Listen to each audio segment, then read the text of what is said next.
Thank you. Thank you very much for this invitation. I'm very glad. I can see from your faces that you are very tired. I'm also very tired. So I will start with an anecdote, then some motivation for my talk, and some, let's say, key messages which you may share or not. And if you share, I proceed, otherwise I will stop with this. Okay, the anecdote. I was referring once, I was at a meeting among economists, I said, with my age. And a colleague, you know very well, Agar, a colleague said, oh, don't say age, say seniority. But another one said, don't say seniority, say experience. And so I reflected, I have both age, seniority, and experience. So I enjoy longevity. Motivations for this talk. Well, when I gave the title to Daniele, I thought this might be a bit not new, but somehow broader, because I know that among economists is normal to have specific papers, specific talks on specific points. So I said, well, these are my ideas about welfare. And so my main my point is not a research paper, but a series of reflections drawing both on my academic research and on my experience as Italy's Minister of Labour and Social Policies in what was called a technocratic government, responsible for both a pension and a labour market reform. The objective of the paper, as I said, is to broaden the perspective beyond the conventional policy recommendation. I have also ended papers writing from this analysis. We get this policy recommendation, but policy recommendations are too little for those who have to decide. And I would like to ask how reforms interpreted as social investment, and on this I really want to stress, interact with political institutions, social attitudes, and public opinion, and ultimately how and when they can generate the beneficial effects that motivated them in the first place. So it's broader. Why is this? Why I do want this broader approach? Because we need to go in this direction as a European Union. So also in your recommendation, you should go beyond saying you need to do pension reform, you need to do labor market reform, but to try at least twice a year to have this broader perspective and putting the reforms together. When you have studied them, you have to put them together. My points are these. Most people move through stages. Dependency, when you are a child, adolescent, productivity and autonomy, economic autonomy, and renewed dependency. This is our life course. What I want to stress is that the life course is not just a sequence of ages, but it is a cumulative process in which advantages and disadvantages acquired in infancy and early childhood shape capabilities, opportunities, health and well-being throughout the entire life. Somebody yesterday said, maybe, I don't know whether it's your colleague, but somebody said that there are opinions against, let's say, the returns of education in terms of success in the labor market, wage, and so on. I can't believe this.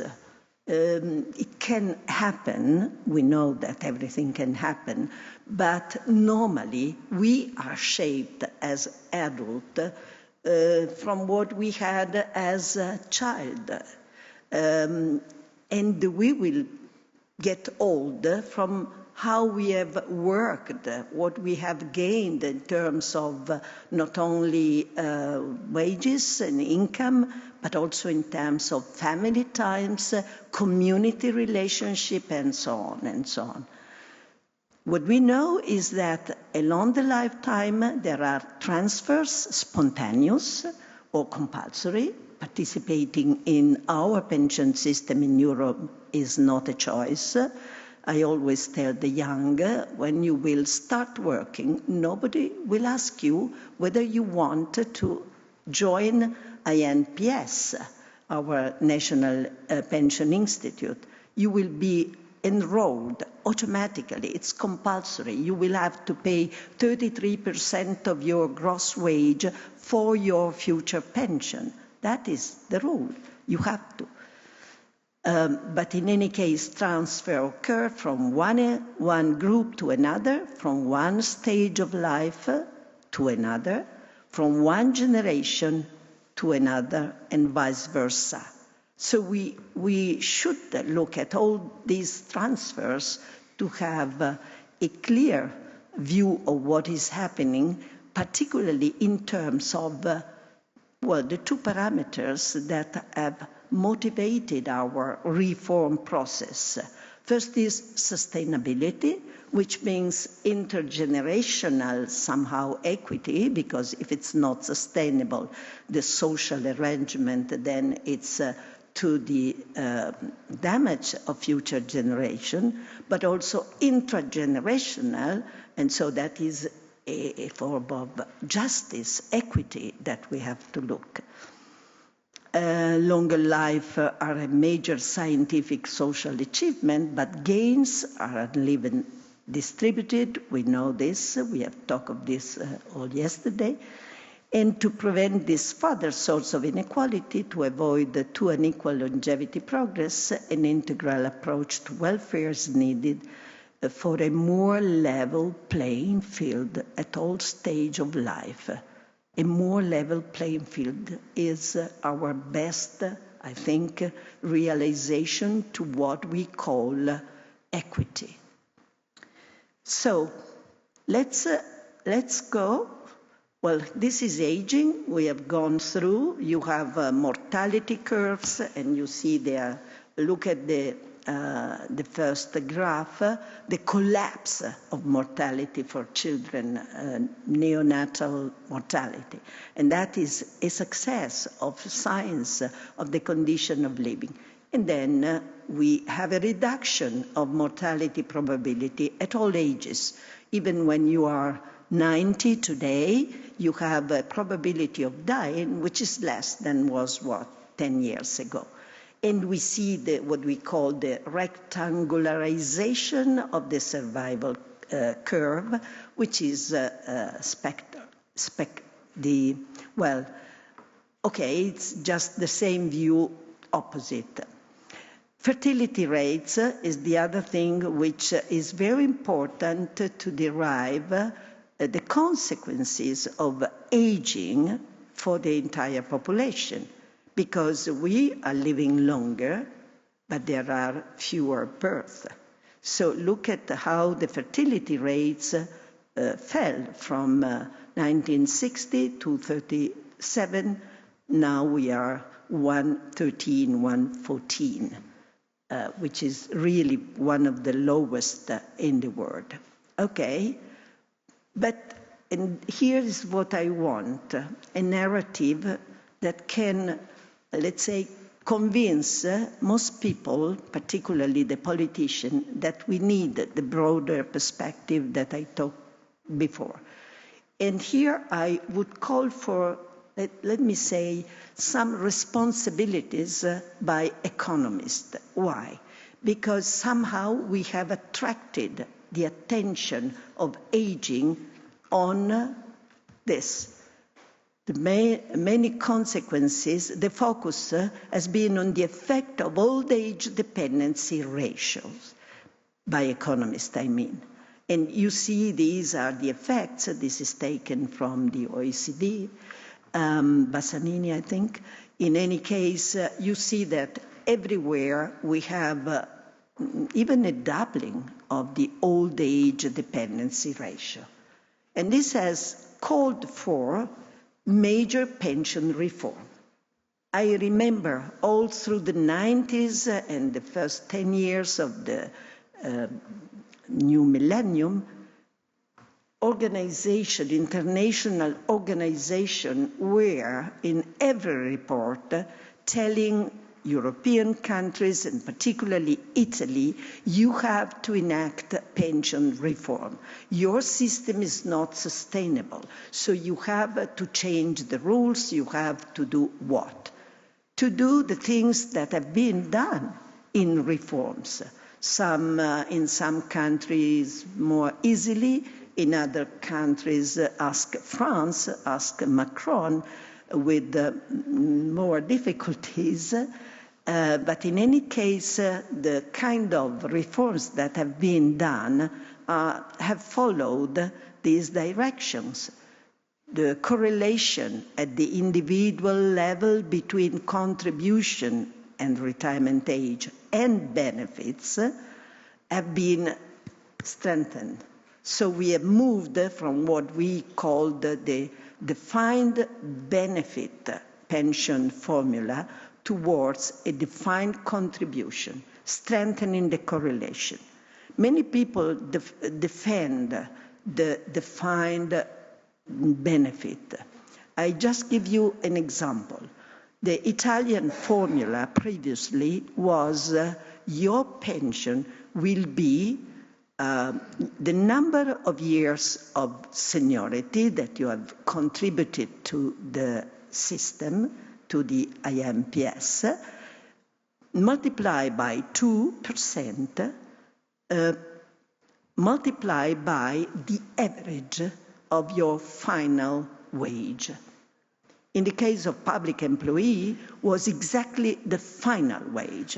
That is why we say that in the army, every caporal tried to become a general just before retiring, because retiring as a general is much more convenient, of course. But in public offices, it was quite common to give a promotion, career promotion at the end of the career, because people would benefit from this. And the head of the department who gave this promotion would not pay. There wasn't the perception, well, the question, who pays for this? And so that was a guarantee, but it was very, very costly. The country could not, and you know, it was not just. It was not equity that. Why? Because every economist knows that if you have that richer career, those are steeper.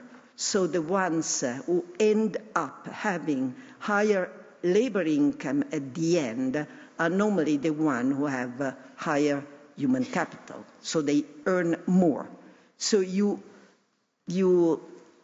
link your pension at the highest of your wage, but you didn't pay the corresponding contributions all your life. So it's redistributing towards the rich, which is not something that it's in the public mandate. If you redistribute, you have to redistribute towards the poor. So that was the first move, and it is quite general with variation in Europe. Second, increase effective retirement age. That means reduce early retirement options, increase the statutory retirement ages, link. This I put a question mark. It was what Ole was also talking about. Link retirement ages to longevity. We did also. In Italy, we had this. It has been frozen during the COVID period. It is now has been restored partially. But it's a question that can be discussed, because we know longevity. Then strengthen this is fundamental, strengthen employment, sustainable opportunities for all the workers, balance sustainability and adequacy concern, and encourage participation in supplementary private pensions to distribute risk.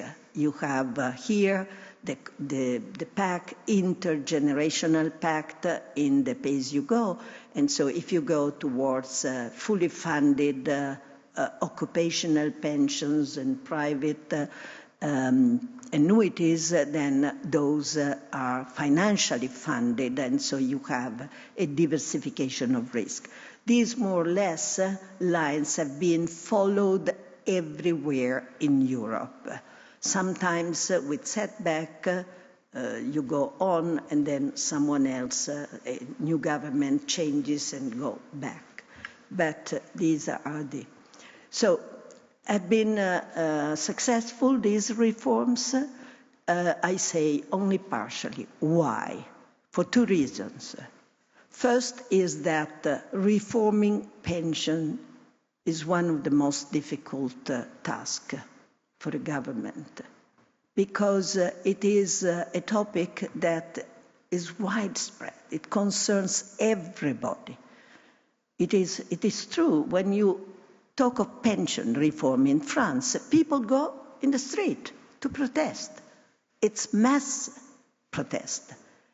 In Italy, we have been more successful, very difficult process. The process started in 92, more or less almost always under the threat of a financial crisis. It was similar in 1992, in 95, I'm not going through all the reforms, but it was the same. Then we had a move on and a move backwards. And then in 2011, when there was the technocratic government, the risk was really a financial crisis for Italy, not only for the euro. There was Nobel laureate Paul Krugman saying almost every 2 days, in a TV interview, writing on newspaper, in the New York Times, then he wrote for the New York Times, saying now, with Italy in front of a financial collapse, the probability that the euro will not be there within 6 months is more within maybe 2 months, he said, is more than 50%. 50% is a very high probability. And Italy was more under attack than Greece, who had a crisis worse than ours, because Italy is a large country, and Italy is one of the founding father or mother of Europe. So, okay. But then my idea is that the success was, it's only 1 minute? Mm-hmm. It's long, but I will stop. In 2 minutes, I will stop. The success is partial because it was not based on this wider view. And the wider view is provided by these observations. If no man is an island, no generation is self-sufficient. Children depend on adults. Adults work, but they also depend on the asset preserved or accumulated by previous generations, and older cohorts depend on their savings and the support of younger ones. What I want to say is that the implicit or explicit, and I will tell you where they are explicit, agreement linking people across time is not just a financial arrangement, but a moral, social, and political compact.